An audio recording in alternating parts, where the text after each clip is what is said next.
मुन्नी, देख कितने सुंदर जूते हैं। वाह कितने सुंदर हैं। इसका कलर भी बहुत अच्छा है। तेरे पापा ने दिलवाए? तो फिर सीक्रेट है। मत बता। अब मैं तुझसे तभी बात करूंगी जब मेरे भी पैरों में ऐसे जूते होंगे। मेरे पापा दिलवाएंगे मुझे।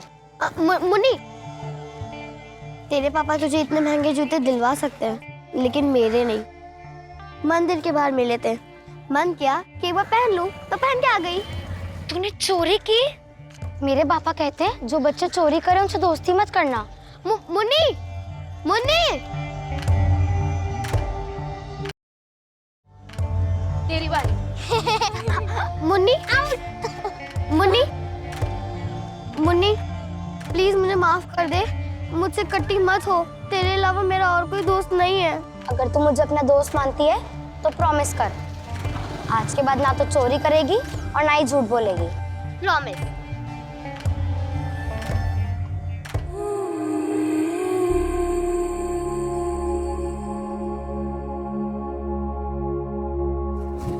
आसमी, तूने तो बोला था तू मेरी बेस्ट फ्रेंड है, और तू तो आजकल मेरे साथ खेलती भी नहीं है।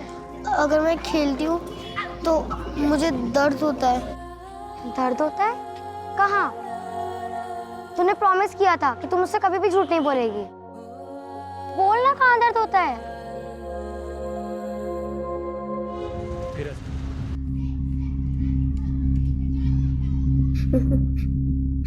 अस्मी, मेरी आंखों में आंखें डालो। चुप क्यों हो बेटा? बोलो कुछ, डरो मत। दर्द तो लगेगा ना मैडम, आप यूं। मैं जो कर रही हूँ तुम्हारी भलाई के लिए ही कर रही हूँ। पर मैडम, मैंने कुछ नहीं किया मैडम, मैंने कुछ नहीं किया। सारी गलती उसकी है। उसकी मतलब? किसकी? सारी गलती भगवान की है मैडम। भगवान की वजह से ये सब हुआ है।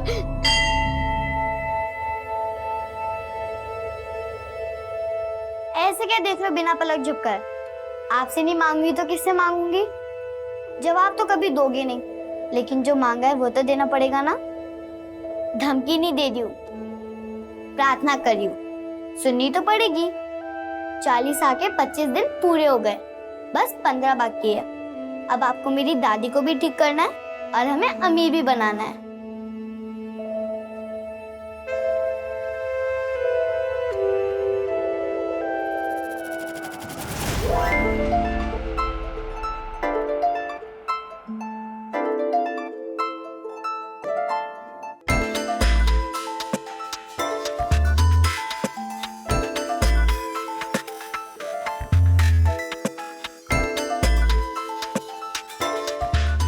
दूसरे के जूते में पैर जमाना आसान नहीं होता है जी।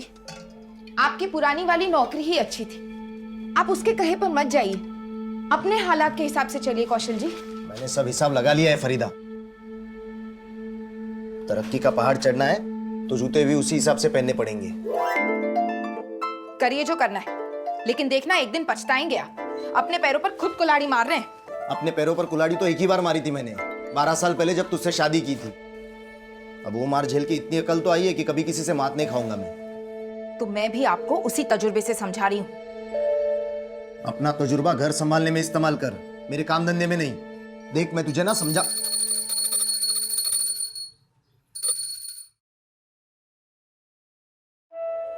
अरे अस्मी, सुबह से कहाँ गायब थी? अब शक्ल दिखा रही है। क्या अस्मी सुबह से बाहर थी और तुम्हें कोई फिक्र ही नहीं है? खेलने गई थी। और आपको कब से पड़ी है अस्मी की? घर आके ये तक तो पूछा नहीं कहाँ है वो।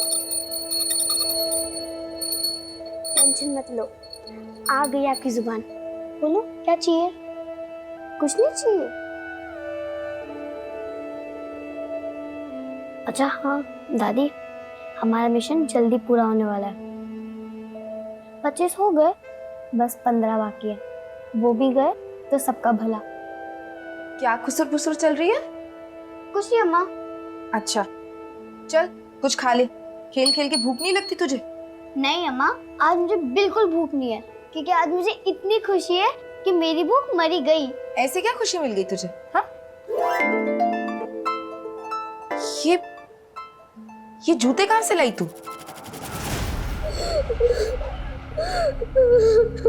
ठीक है, अब मैं कुछ नहीं पूछूंगी तुमसे, पर तुम्हें मेरी एक बात माननी पड़ेगी। तुम ये सारी बातें ना पुलिस पुलिस? नहीं, मैंने कुछ नहीं किया मैडम। डरने की कोई पुलिस? बात नहीं। नहीं मैडम, मैंने कुछ नहीं किया मैडम। मैंने कुछ नहीं किया मैडम। नहीं। चुप हो जाओ, मैं जो बोलूंगी वही करना पड़ेगा, समझ रहे हो? सॉरी, बैठो।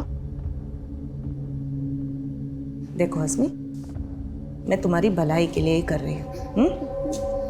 अब जो मैं बोलूंगी वही करना पड़ेगा।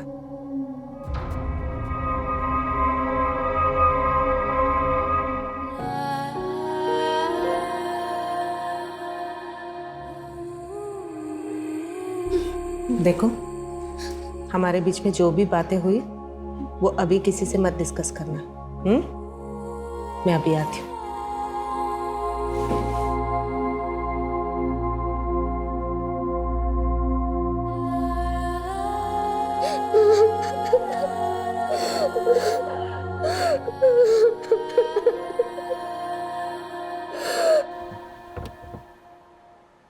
नंदिनी जी, हाउ वाज द सेशन? एक मिनट सर, बहुत अर्जेंट कॉल करना है।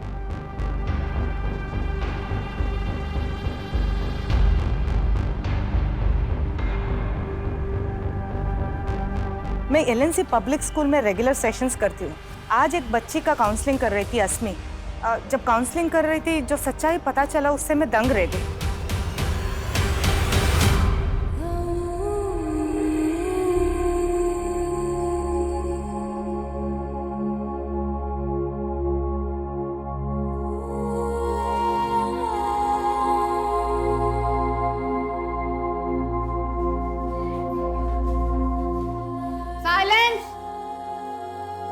अस्मी बेटा, इधर आना मेरे पास।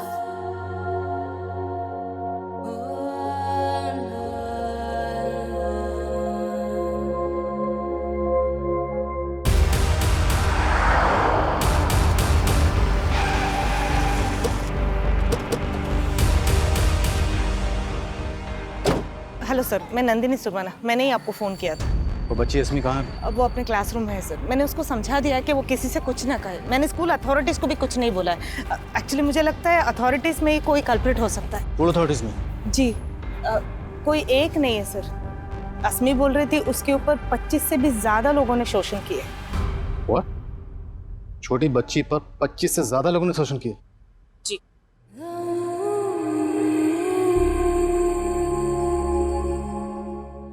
जैसे आपकी चॉइस है, ठीक वैसा ही फ्लैट है हमारे पास, और वो भी एकदम प्राइम लोकेशन पे। सॉरी सेठ। आप लोग एक बार जाकर के वो फ्लैट देख लीजिए, है ना? कौशल जी। इनको वो कुतुब नगर वाला फ्लैट दिखा दो। जी सेठ। अगर आप लोगों को पसंद आ जाता है तो आगे की बात। सॉरी सेठ, घर से बार बार फोन आ रहा है। हेलो, तुझे कितनी बार बताया मुझे परेशान मत किया कर काम के वक्त। अरे सुनिए तो, अस्मी के स्कूल से फोन आया था आपको और मुझे तुरंत वहां बुलाया है। तुरंत बुलाया है? कहीं अस्मी ने फिर से कोई शरारत कर दी क्या?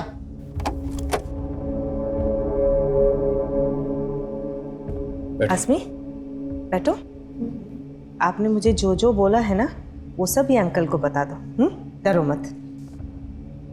बोलो बेटा। तो डरने की जरूरत नहीं। हम यहाँ पर आपकी मदद करने आए। आप हमें सब कुछ सच सच बताओ। मुझे घर जाना है। मुझे घर जाना है। आपको घर जाना है ना, अम्मा पापा के पास, है ना? तो उनको तो हमने यहीं बुलवा लिया है। अभी आपसे मिलवा देंगे उनको। लेकिन पहले आप हमें बताओ कि आपके साथ क्या गलत हुआ, किसने गलत किया, कौन थे वो लोग, क्या नाम है?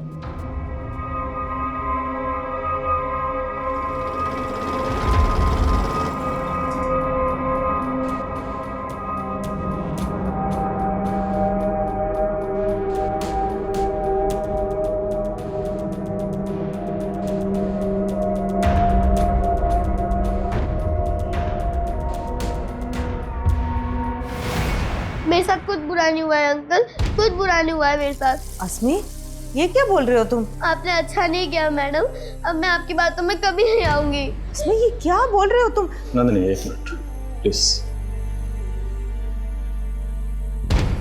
अस्मी बेटा, क्या ये सच है? नंदिनी मैडम ने हमें बताया कि आपने उनसे कहा है कि आपके साथ एक दो बार नहीं कई बार गलत हुआ, कई लोगों ने गलत किया। क्या ये सच है? आपने ऐसा कहा? नहीं अंकल, नंदिनी मैडम झूठ कह रही है। सर, शायद वो डर गई है।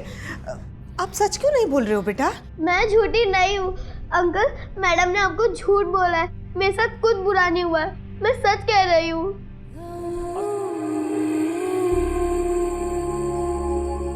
बच्ची के साथ कुछ गलत हुआ या नहीं हुआ, ये पता लगाना हमारी ड्यूटी है। मेडिकल करवा ले, हो सकता है अस्मी डर की वजह से सच ना बोल पा रही। सर देखिए, पहले कम तमाशा नहीं हुआ है हमारे बेटी के साथ। आप सोचिए सर, लोग तरह तरह की बातें करेंगे सर, और जरा सोचिए अस्मी पर क्या गुजरेगी इन सब बातों से।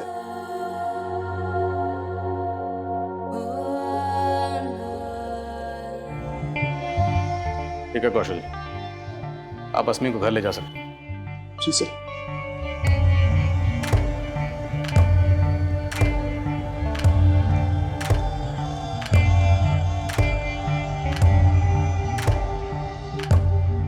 मुन्नी, देख कितने सुंदर जूते हैं। हाँ, कितने सुंदर हैं। इसका कलर भी बहुत अच्छा है। तेरे पापा ने दिलवाए?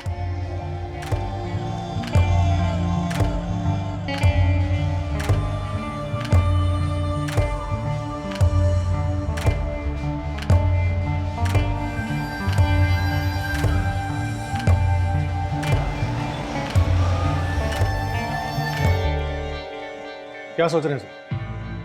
क्या इसमें सच बोल रही है? झूठ। और काउंसलर नंदिनी झूठ क्यों बोलेगी? सर लेकिन सोचने वाली बात यह है कि नंदिनी को एक अनजान आदमी कॉल करता है और अस्मी का नाम लिए बिना वो इस स्कूल के किसी स्टूडेंट के लगातार शोषित होने की बात करता है। हेलो। आप नंदिनी स्वर्णा मैडम बोल रही है ना? हाँ जी, आप कौन? देखिए, अपना नाम तो मैं आपको नहीं बता सकता। नाम नहीं बता सकता? तो मुझे फोन क्यों किया? क्योंकि आप LNC पब्लिक स्कूल के बच्चों को ग्रुप काउंसलिंग देने जाती है ना। उस ग्रुप में एक बच्ची ऐसी भी है जिसका काफी लंबे टाइम से शोषण हो रहा है। क्या? किस बच्चे के बारे में बात कर रहे हो आप? अब ये तो आपको ही पता लगाना होगा मैडम। हेलो। और सर, नंदिनी इतने सारे स्टूडेंट्स में सिर्फ अस्मी को फिगर आउट करती है। पिछले सेशन में मैंने एक टॉपिक डिस्कस की थी, गुड टच और बैड टच। याद है आप सबको? अच्छा, आज तक उस सेशन के बाद किसी ने बैड टच महसूस किया है?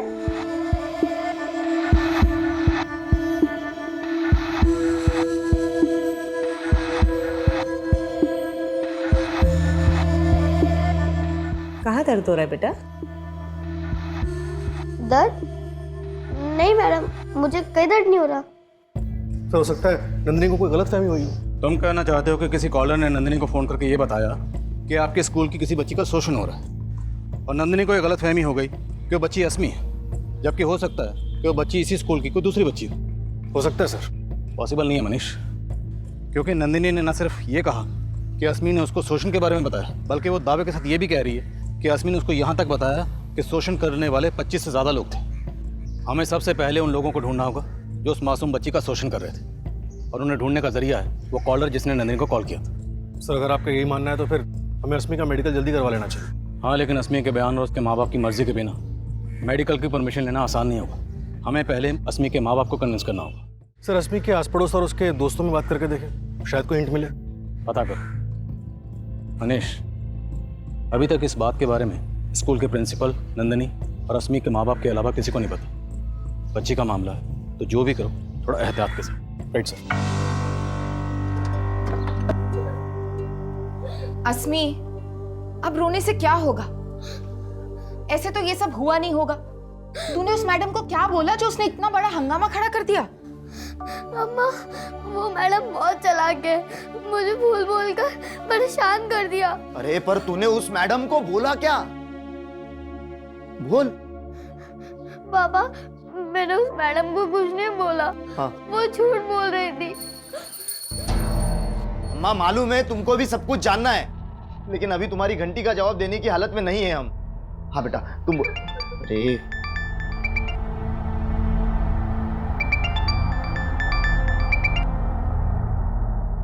हाँ हेलो। कौशल तू 1 घंटे का बोल के गया था ना, तू अभी तक से ऑफिस नहीं आया?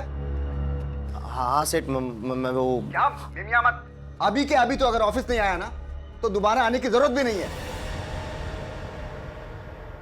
सर मैंने तब भी बोला था, जिस आदमी ने मुझे फोन किया था उसके बारे में मुझे कुछ नहीं पता है, पर उसने जो बोला था वो सही निकला। और नंदिनी जी अगर आप सही बोल रही हैं, सच बोल रही हैं तो सर मैं 100% सच बोल रही हूँ। अस्मी ने आपको यही बोला था कि उसके साथ 25 लोगों ने? सर 25 से भी ज्यादा लोग सर। एग्जैक्टली यही बोला था कि 25 से ज्यादा लोग? नहीं, वो उसने कुछ ऐसा बोला था कि उसके साथ कई लोगों ने गलत कर चुके हैं। उसने बोला कई लोग गलत चुके? जी। तो आपको ये कैसे लगा कि फिर 25 लोग हो सकते हैं, उससे ज्यादा लोग हो सकते हैं? सर वो बात करते वक्त कुछ 25 करके बोली, फिर चुप हो गई, तो मैंने अंदाजा लगाया। तो आपका कोई और अंदाजा जिससे हमें उन 25 लोगों के बारे में कुछ पता चल सके, उनका नाम, कोई क्लू? नहीं सर मैं जानने की बहुत कोशिश की थी, पर अस्मी ने, हाँ सर, वो बात करते वक्त उसने किसी का नाम लिया था शायद। किसका नाम? बल्लू या बल्ली, ऐसा कुछ।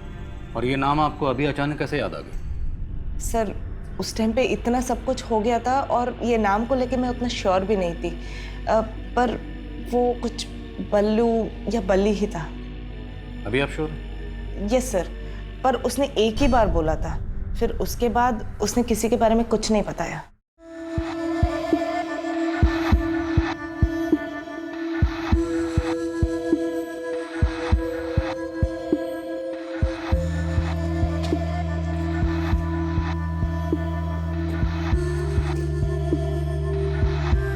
अरे मुन्नी,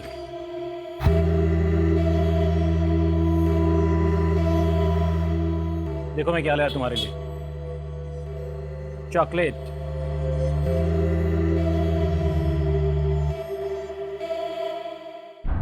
बल्लू या बल्ली? जी, इस नाम के किसी शख्स को जानते हैं? शायद आपकी कोई जान पहचान का? नहीं साहब, ऐसे किसी आदमी को मैं नहीं जानता। देखिए आप भले ना जानते हो, लेकिन काउंसलर नंदिनी ये दावे के साथ कह रही है कि अस्मी ने उसे बताया कि उसके साथ दुष्कर्म करने वालों में से किसी एक का नाम बल्ली या बल्लू था। हाँ, पर अस्मी के साथ ऐसा कुछ अगर अस्मी के साथ ऐसा कुछ नहीं हुआ तो वो कौन था जिसने काउंसलर नंदिनी को फ़ोन किया? साहब मुझे ना कुछ समझ नहीं आ रहा है। देखिए आप ठंडे दिमाग से सोचिए, याद करिए, शायद किसी से आपका कोई झगड़ा हुआ हो, कोई ऐसा शख्स जो आपको और आपके परिवार की बदनामी करवाना चाहता हो। बदनामी करने की सोची होगी उसने, पता नहीं उसे ऐसा क्या मिला है जो हमें इतनी सफाई देनी पड़ रही है। आपको किसी को सफाई देने की ज़रूरत नहीं पड़ेगी। देखिए हम आपको या आपकी बच्ची को परेशान नहीं करना चाहते, हम सिर्फ ये जानना चाहते हैं कि अस्मी के साथ कुछ गलत हुआ है या नहीं हुआ, और अगर गलत हुआ है तो उसे जानने का जरिया है मेडिकल। एक बार साहब परेशान मत होइए, हम समझते हैं मामला सेंसिटिव है, बात लीक नहीं होगी। Excuse me. Hello sir, Nandini को जिस पीछे से कॉल किया गया था वहाँ पे कोई सीसीटीवी कैमरा नहीं है। आसपास पूछताछ करने पे भी पता नहीं चल रहा है कि वो आदमी कौन हो सकता है जिसने नंदिनी को कॉल किया था। और अस्मी के फादर को भी इस बारे में कोई अंदाज़ा नहीं है, लेकिन ये कॉलर जो भी होगा ये अस्मी का शुभचिंतक होगा जो अस्मी के बारे में सब कुछ जानता होगा। तो अगर शुभचिंतक ही था तो फिर नंदिनी को उसने अपना नाम क्यों नहीं बताया? यहाँ तक कि उसने अस्मी का भी नाम नहीं लिया। नंदिनी किसी बल्लू या बल्ली का नाम ले रही है। अगर नंदिनी की बात सही है तो जिन लोगों ने अस्मी के साथ दुष्कर्म किया उनमें से किसी एक शख्स का नाम बल्लू या बल्ली हो सकता है। अस्मी के स्कूल, घर, सारे एरिया में पता करो, जो बल्लू और बल्ली नाम के शख्स हैं सबकी डिटेल्स निकलो। बोल। अरे तुझे कहा ना मुझे बच्ची नहीं चाहिए। जवानी तो बीवी ने बिगाड़ दी, अब बुढ़ापा नहीं बिगाड़ना है मुझे। अरे बुढ़ापे में लाठी की जरूरत होती है, और जब लाठी मिल जाएगी ना तो मुझे फोन करना, समझा?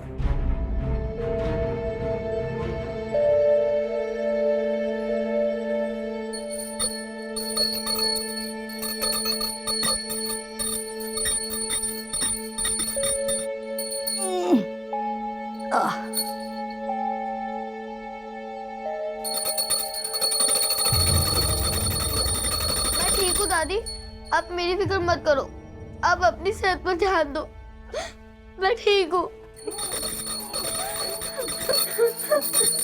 क्या हुआ अस्मी?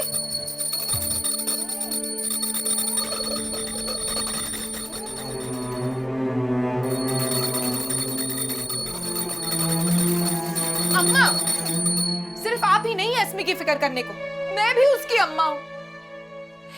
ये देखिए, सॉरी लिख कर गई है। अब क्या मतलब निकालूं मैं इसका?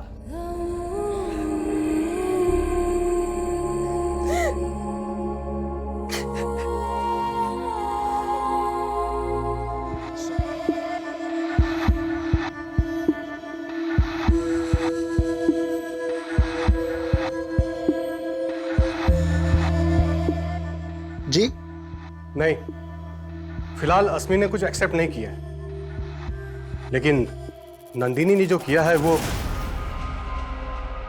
एक मिनट, चाय।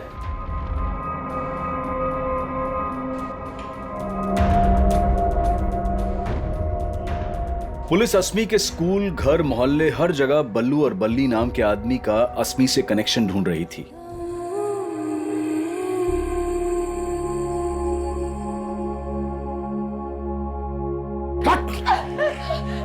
भागने की कोशिश की ना तो तेरे पैर काट दूंगा। पैर क्यों? गला ही काट दो ना, चाहे मेरा जो भी इश्क करो, लेकिन मुझे कौशल जी से निकाह करने से नहीं रोक पाओगे। कौशल से निकाह करेगी? कौशल से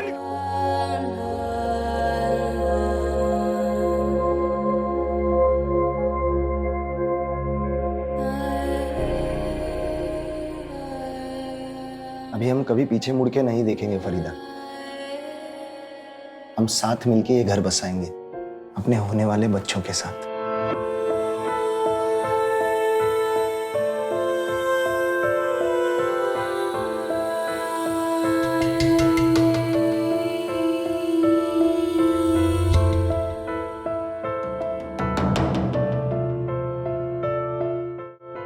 क्या सोच रही हो?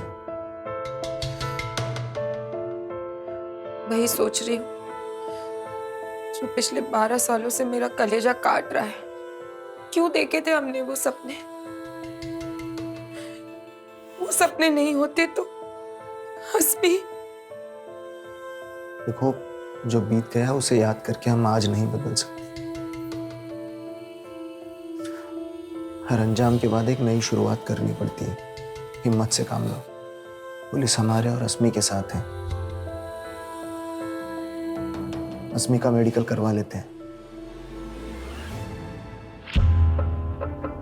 सर, फिलहाल ऐसा कोई बल्लू या बल्ली नहीं मिला है जिसका अस्मी के साथ कोई कनेक्शन हो, लेकिन कौशल के पड़ोसियों से खबरी ने एक इन्फॉर्मेशन निकाली है।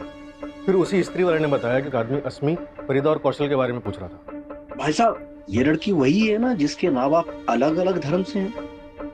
वो आदमी कौन हो सकता है, फिलहाल इसका कोई लीड नहीं मिला। हो सकता है कि वो नंदिनी को कॉल करने वाला कॉलर हो या फिर अस्मी के साथ दुष्कर्म करने वाला। पर ये जो भी था, वो फरीदा और कौशल के अलग अलग मजहब होने के बारे में क्यों पूछ रहा था? इस बारे में फरीदा और कौशल से बात की? नहीं सर, फिलहाल उनसे कोई बात नहीं की है। लेकिन सर, उस स्त्री वाले ने एक और बात बताई कि फरीदा कौशल की दूसरी बीवी है। दूसरी बीवी?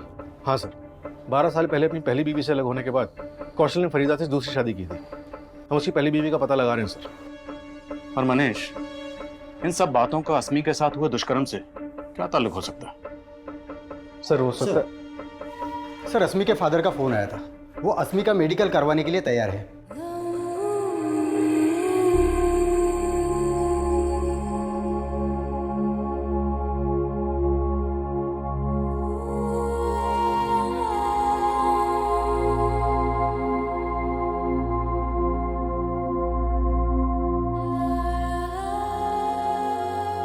सर, अस्मी सेक्सुअली एक्टिव है, वो भी काफी लंबे टाइम से। बच्ची का इतने अरसे से शोषण हो रहा है और वो लगातार झूठ बोल रही है।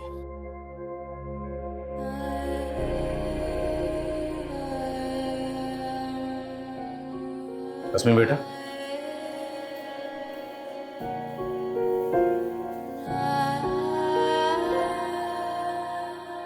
आपको बिल्कुल घबराने की जरूरत नहीं है। हम हैं ना आपके साथ, बिल्कुल डरने की जरूरत नहीं है आपको। हम हैं ना, डरो मत। बताओ, आपके साथ ये सब किसने किया? नंदिनी मैडम को क्या नाम बताया था आपने? बल्लू या बल्ली, ऐसे कुछ नाम बताया था ना?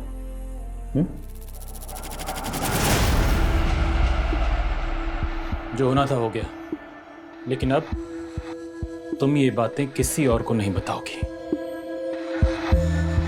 किसी को भी नहीं।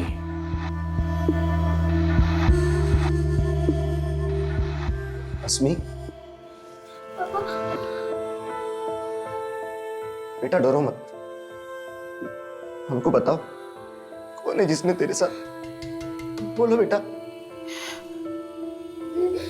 बेटा, ऐसा कौन है वो जिसका नाम तो नहीं बता पा रही? बोल अस्मी, कौन है वो?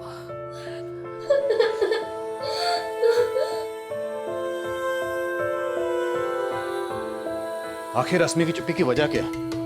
आपको कुछ तो अंदाजा होगा, किसी पर तो शक होगा आपको।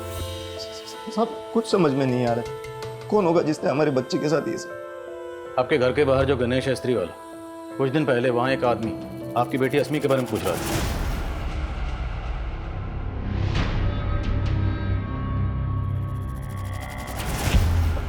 कौन आदमी? और ये तो गणेश भी नहीं जानता, लेकिन वो जो भी था वो इतना जरूर जानता है कि शादी से पहले आपका और आपकी बीवी दोनों का मजहब अलग था।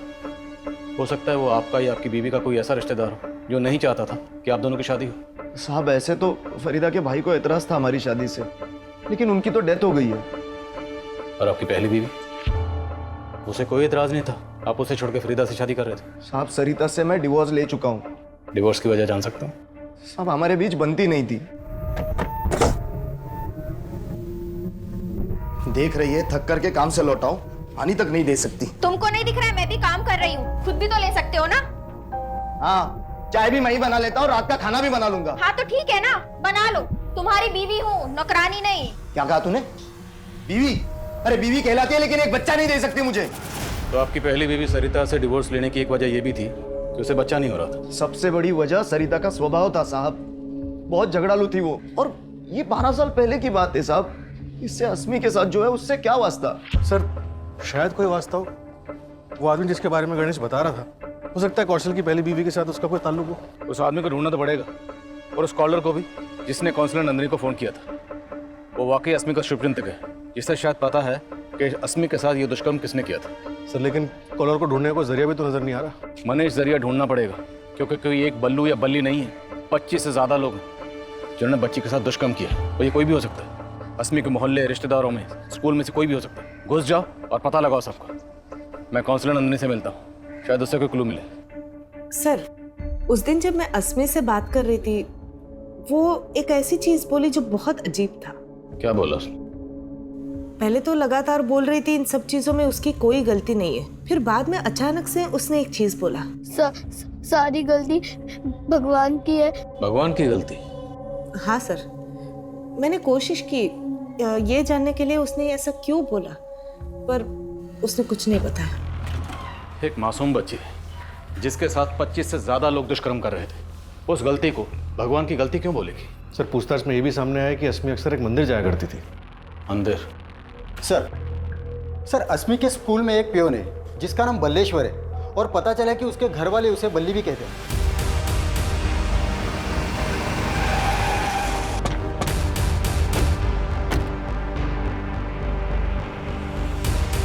हाँ सर, घर पे मुझे बल्ली कह के बुलाते हैं, लेकिन जो आप सोच रहे हो गलत सोच रहे हैं सर। सही क्या तू बोल? तेरे डर की वजह से अस्मी चुप है ना? सर आप गलत सोच रहे हैं, मैं वो नहीं हूँ। सही बोल रहा है, क्योंकि तू अकेला नहीं था, तेरे साथ और भी बहुत लोग थे। कौन थे वो लोग? मुझे क्या पता साहब, मैं बेकसूर हूँ सर। ऐसे नहीं मानेगा ये, लेके जा। चल। व्हाट? आपके स्कूल की एक बच्ची का शोषण हो रहा है, और लंबे अरसे से हो रहा है, लेकिन आपको कोई आइडिया नहीं कौन रिस्पॉन्सिबल है। देखिए सर, हम अपने स्टूडेंट के सिक्योरिटी का पूरा ख्याल रखते हैं, हमें उनकी प्रॉब्लम पता है, इसलिए तो हम उनकी रेगुलर काउंसलिंग करवाते हैं। लेकिन सर आप जो कह रहे हैं वो सुन के तो मैं खुद हैरान हूँ। हाँ सर जी, अस्मी आया करती थी पहले यहाँ, और तो और वो यहाँ आने के लिए 40 भी रखती थी। 40 आके 25 दिन पूरे हो गए, बस 15 बाकी है। अब आपको मेरी दादी को भी ठीक करना है और हमें अमीर भी बनाना है। फिर अचानक से उसने यहाँ आना छोड़ दिया। यहाँ ना छोड़ने की कोई और वजह तो नहीं है पुजारी जी? कोई और वजह? मैं कुछ समझा नहीं साहब। उस बच्ची का एक लंबे समय से शोषण हो रहा था, जिसका दोषी वो भगवान को मानती है। कहीं उसके दोषी का आपसे या फिर यहाँ पे रहने वाले किसी और से कोई लेने देना तो नहीं है? ये कैसी बात आप कर रहे हैं? यहाँ पर ऐसा कोई नहीं है, और ये भगवान का घर है। भगवान का घर है तो कौन है जिसको वो दोषी बता रही है? सर अस्मी को देख के मुझे कभी ऐसा नहीं लगा कि उसके साथ कुछ ऐसा हुआ होगा। आपको नहीं लगा होगा, लेकिन कोई तो होगा जिसको इस बारे में पता होगा। सर अब ये मैं कैसे बता सकती हूँ? आप अस्मी की क्लास टीचर हैं, तो आप इतना तो जानती ही होंगी कि ऐसी कौन सी फ्रेंड है जिसके अस्मी काफी क्लोज है। अस्मी आपकी बेस्ट फ्रेंड है। बेस्ट फ्रेंड तो एक दूसरे से सब कुछ शेयर करते हैं ना। अस्मी ने कभी आपको बताया कि उसके साथ कुछ गलत हो रहा है? नहीं नहीं अंकल, मुझे कुछ नहीं पता।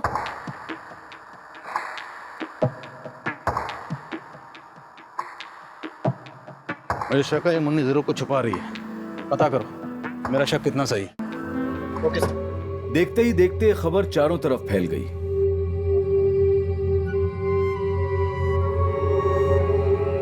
पूरे देश में हलचल का माहौल पैदा कर दिया था।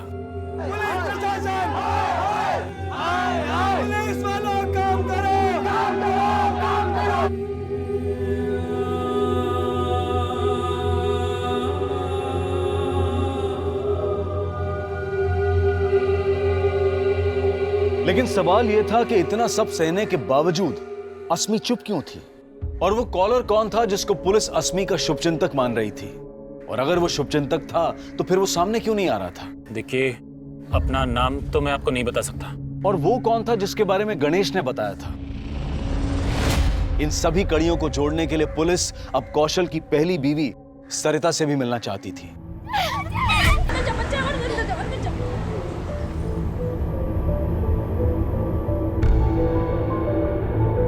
पिछले 12 साल से मैंने कौशल की शक्ल तक नहीं देखी, और उसकी बीवी और बेटी से मेरा कोई लेना देना नहीं है। बच्चे ना होने की वजह से भी कौशल ने आपसे डिवोर्स लिया था। कहीं इसी जलन में आपने कौशल का बदला उसकी बेटी से तो नहीं लिया? इतनी गई गुजरी नहीं हूँ मैं। कौशल के मुझे छोड़ने की वजह फरीदा थी। एक तरफ वो मेरे साथ रह रहा था और दूसरी तरफ उस फरीदा से इश्क लड़ा रहा था। और वो फरीदा, वो भी कुछ कम नहीं थी। जैसे कौशल ने मुझे छोड़ा, उसने भी अपने पति को छोड़ा था। क्या ये कौशल से फरीदा की दूसरी शादी थी? जी अब क्या पता, बदला फरीदा के पहले पति ने लिया हो, और शक आप मुझ पर कर रहे हैं। ये फरीदा का पहला पति कौन था? हाँ साहब, कौशल जी की तरह मैं भी अपने पहले रिश्ते से तंग आ गई थी। जुबेर मेरे साथ बहुत मारपीट करता था।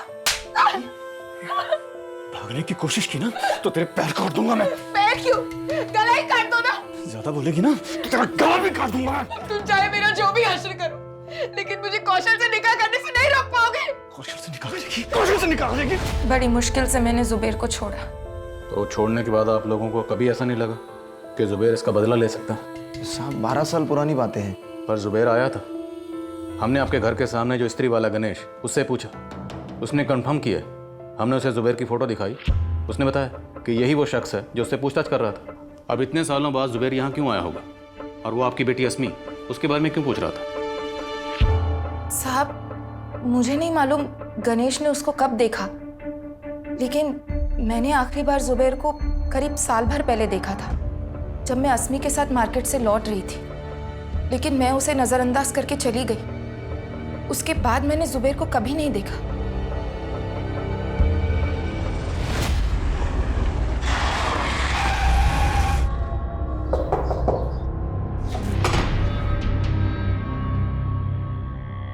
जी सर, वहाँ तो मैं अपने काम से गया था। मुझे तो पता भी नहीं था फरीदा वहाँ रहती है। अचानक मेरी नज़र उस पर पड़ी, लेकिन तू फिर भी वहाँ गया? सर मैंने कहा ना, मैं काम के सिलसिले में वहाँ बार बार जाता रहता हूँ। अगली बार जब गया तो मैंने उस लड़की को देखा, तो मैंने उसके बारे में पूछ लिया। सिर्फ पूछा ही नहीं, तूने कौशल और फरीदा से बदला लेने के लिए उनकी बेटी अस्मी के साथ दुष्कर्म करने का प्लान भी बनाया। कैसी बात कर रहे हैं सर? जिस दुष्कर्म का इल्जाम आप मुझ पर लगा रहे हैं, कौशल तो उसे मेरी बेटी समझता है। तेरी बेटी? हाँ सर, अगर उसमें बच्चा पैदा करने की हिम्मत होती ना तो पहली बीवी से कर लेता। सर आप बेकार का इल्जाम मुझ पर लगा रहे हैं सर। मैं तो आज भी अनाथ का बाप बनके बच्चा गोद लेने की कोशिश कर रहा हूँ। साहब कौशल जी ने कभी ऐसा शक नहीं किया मुझ पर। अब तो मुझे भी पक्का लग रहा है कि जुबेर हमसे बदला लेने के लिए ऐसी बातें कर रहा है। कहीं ये जुबेर हमको घुमा तो नहीं रहा? उठा के तोड़े सर उसे, हो सकता है। सर अस्मी की फ्रेंड मुन्नी के बारे में हमने पता किया। मुन्नी का उसके फादर के अलावा कोई नहीं है। और सर कुछ दिन पहले तक अस्मी मुन्नी के घर में आया जाया करती थी, लेकिन अभी नहीं आती। तुम कहना चाहते हो कि मुन्नी अगर कुछ छुपा रही है तो अपने फादर की वजह से छुपा रही है?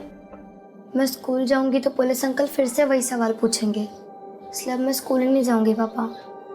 नहीं मुन्नी, तुम स्कूल जाना नहीं छोड़ सकती। तुम्हें डरना नहीं है, हिम्मत से काम लेना है, समझी?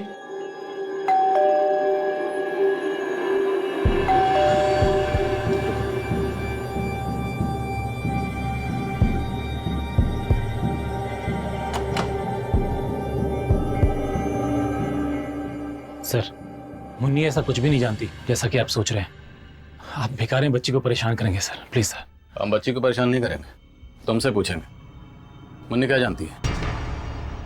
क्या मतलब सर?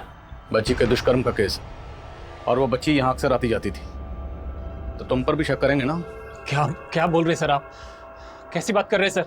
मैंने खुद वो काउंसलर मैडम को अस्मी के बारे में बताया। तो काउंसलर को फोन तुमने किया था? आप नंदिनी स्वर्णा मैडम बोल रही है ना? हाँ जी, आप कौन? देखिए, अपना नाम तो मैं आपको नहीं बता सकता। तो मुझे फोन क्यों किया? क्योंकि आप एलएनसी पब्लिक स्कूल के बच्चों को ग्रुप काउंसलिंग देने जाती है ना। उस ग्रुप में एक बच्ची ऐसी भी है जिसका काफी लंबे टाइम से शोषण हो रहा है।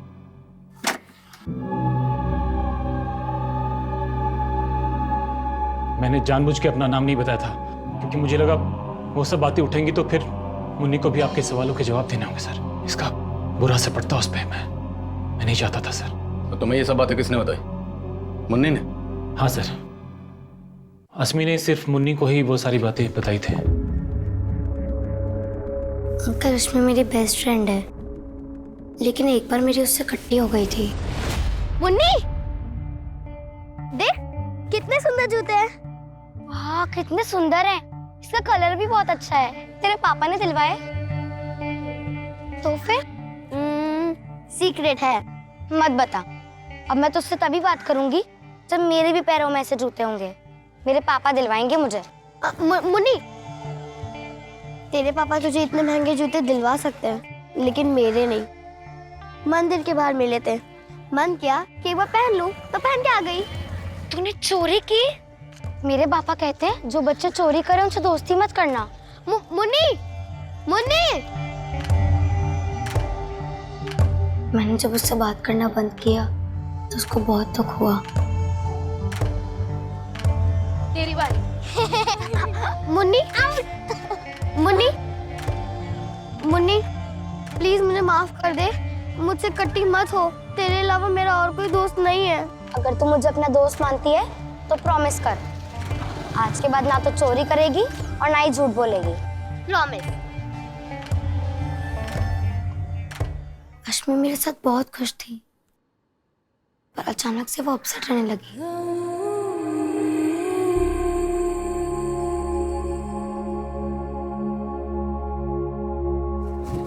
आसमी, तूने तो बोला था तू मेरी बेस्ट फ्रेंड है, और तू तो आजकल मेरे साथ खेलती भी नहीं है। अगर मैं खेलती हूँ तो मुझे दर्द होता है। दर्द होता है? कहाँ? तूने प्रॉमिस किया था कि तू मुझसे कभी भी झूठ नहीं बोलेगी।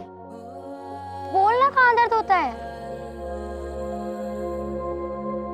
फिर अस्मी ने अपनी तकलीफ के बारे में मुन्नी को बताया और मुन्नी ने मुझे बताया। सर पहले तो समझ में नहीं आया मैं अस्मी की मदद कैसे करूं। फिर मुझे ध्यान आया कि नंदिनी जी तो उसी स्कूल में काउंसलिंग के लिए रेगुलरली जाती है, इसलिए सर मैंने उनको फोन करना ठीक समझा।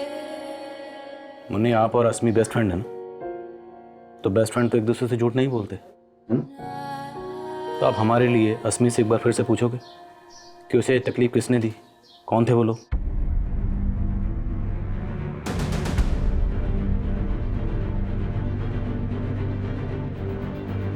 अस्मी ने इतनी सी उम्र में क्या कुछ नहीं झेला, ये सोचकर किसी की भी रूह कांप जाए। लेकिन पुलिस के लिए अब भी यह पहेली थी कि अस्मी के गुनहगार आखिर कौन थे।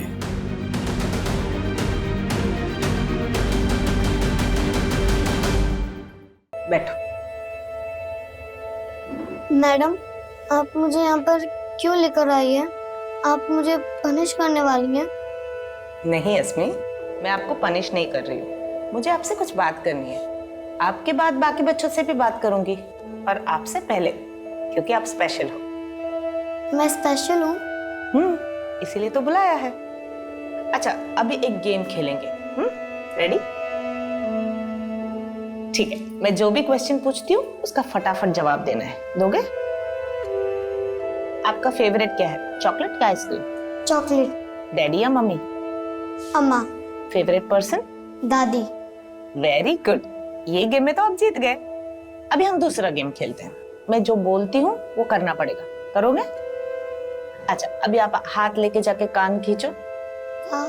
कान खींचते हो तो अस्मी को कहाँ दर्द होता है? कान में। नाक खींचते हो तो कहाँ दर्द होता है? नाक में। और खांसते हो तो कहाँ दर्द होता है?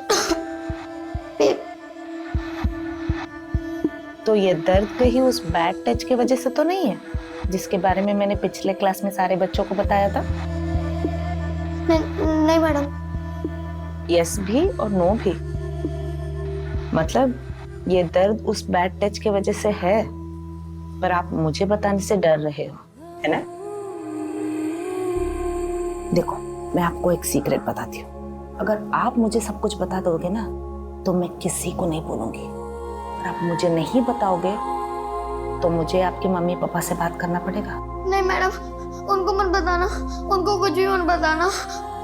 तो आप मुझे बता दो, वो कौन है?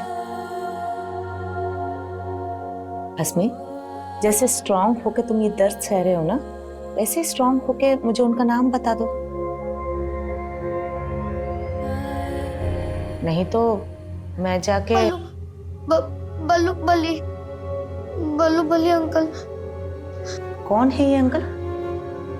कब से परेशान कर रहे तुम्हें? क्लास 5 से।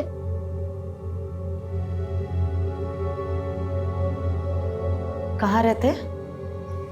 मुझे नहीं पता, दूसरे अंकल को पता है। दूसरे अंकल? क्या वो दूसरे अंकल भी तुम्हारे साथ? क्या ये सिर्फ 2 लोग हैं या और भी? और कितने लोग हैं बेटा? 3?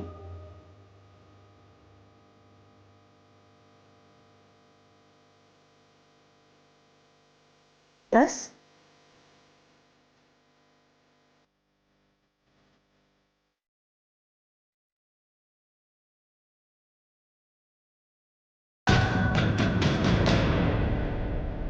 साहब, बल्लू एक ही है साहब, और वो रोज आता था। बल्ली नाम का तो कोई भी नहीं है। साहब अशफाक सेठ की गलती है साहब। उसी ने मेरी बुद्धि खराब की। अच्छा खासा कंडक्टर का काम करता था, बोला स्टेट एजेंट बन के दुगना कमाऊंगा, और फिर मुझे पाई पाई के लिए मोहताज कर दिया उसने। सेठ, 4 महीने हो गए, एक पैसे की आमदनी नहीं है, कुछ भी नहीं रहा मेरे पास। कौशल की पूरी कमाई कमीशन पे थी साहब, एक भी सौदा नहीं करवा पाता था। हालत इतनी खराब थी साहब कि घर पे खाने के लिए नहीं होता था। ये लो, खा लो, और अपने अशफाक सेठ को भी बुला लो दावत पर। पैसा तो चाहिए ना साहब, लेकिन पैसा देने के बजाय वो अपना उधार वसूलने के लिए मेरे घर पे आके हंगामा करता था। पहले कौशल की नौकरी छुड़वा दी, फिर उससे मजदूरी कराकर उस पर उधार चढ़ा दिया, और अब वही वसूलने आ गए हो। एक पैसा नहीं देगा कौशल तुम्हें। निकल जाओ यहाँ से। निकल जाऊंगा, और तुमसे पैसा भी नहीं मांगूंगा, लेकिन उसके बदले में तुम्हें भी मुझे कुछ देना होगा। साहब, जब मैंने कौशल को अशफाक की नीयत के बारे में बताया तो वो ऐसे निकले थे जैसे उसे मार ही डालेंगे। तू सेठ होगा इस दुकान का, लेकिन मेरी बीवी से ऐसे बोलेगा तो तेरा थोबड़ा बिगाड़ दूंगा मैं। अरे तू अपनी किस्मत बिगाड़ रहा है। तेरे को मैं सिर्फ ऊपर से पैसा ही नहीं दूंगा, तेरा सारा कर्जा माफ कर दूंगा कौशल। गए थे मेरी आबरू का बदला लेने, लेकिन खुद बिक गए। आप ऐसा बोलेंगे, मैं कभी सपने में भी नहीं सोच सकती थी। सपने मैंने भी बड़े बड़े देखे थे फरीदा, पर अब खाने के लाले पड़े, और ऊपर से माँ की दवाई का खर्चा। अरे तो हाथ पैर सलामत है ना आपके, कोई और काम क्यों नहीं ढूंढ लेते आप? अरे कोई और काम कैसे ढूंढूं मैं? उन्होंने खुद से हार मान ली थी और मैं उनसे हार गई। मुझे मजबूर कर दिया था साहब। आए दिन मुझे अशफाक के पास जाना पड़ता था और कौशल ने धीरे धीरे मेरे अपमान में ही अपनी आराम की जिंदगी ढूंढ ली थी। और जब अशफाक का मन मुझसे भर गया तो वो अगर तेरे को 5,000 चाहिए ना, अपनी बेटी को भेज देना। मैं उसके खिलाफ थी, लेकिन फिर हार गई। उस राक्षस के पास भेजने के लिए कौशल अस्मी को भी हमारी गरीबी का वास्ता देने लगा साहब। बेटा तू रोज भगवान से यही मांगती है ना कि दादी ठीक हो जाए और हम अमीर बन जाए। हाँ तो देखो, तुम हमारी इकलौती औलाद हो और तुम्हारा फर्ज है कि तुम भी घर खर्च में और दादी की दवाइयों के खर्चों में हमारा हाथ बटाओ। लेकिन पापा, मैं हाथ कैसे बटा सकती हूँ? बताता हूँ।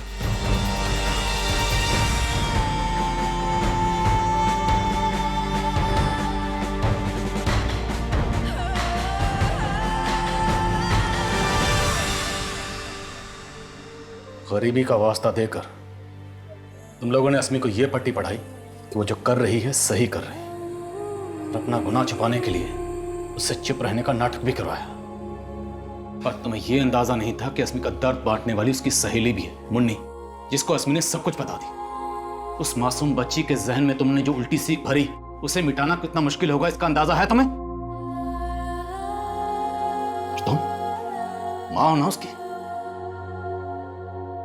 दोनों ने मिलकर उस बच्ची की जिंदगी बर्बाद कर दी।